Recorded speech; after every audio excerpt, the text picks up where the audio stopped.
अजित पवार यांच्या पत्नी सुनेत्रा पवारांनी महाराष्ट्राच्या उपमुख्यमंत्री पदाची शपथ घेतली आहे। त्या महाराष्ट्रातील पहिल्या महिला उपमुख्यमंत्री ठरल्यात।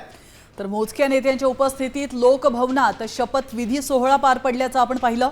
राज्यपाल आचार्य देवव्रत यांनी सुनेत्रा पवार यांना मंत्रिपदाची आणि गोपनीयतेची शपथ दिली आहे। या कार्यक्रमासाठी राज्यपाल, मुख्यमंत्री देवेंद्र फडणवीस, उपमुख्यमंत्री एकनाथ शिंदे, मुख्य सचिव आणि राजशिष्टाचार अधिकारी उपस्थित होते।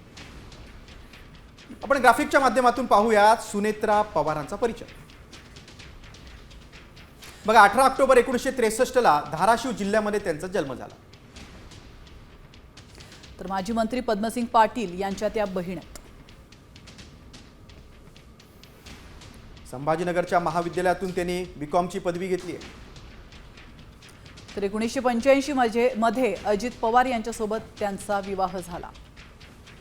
बारामतीमधील विद्या प्रतिष्ठानच्या त्या विश्वस्त आहेत।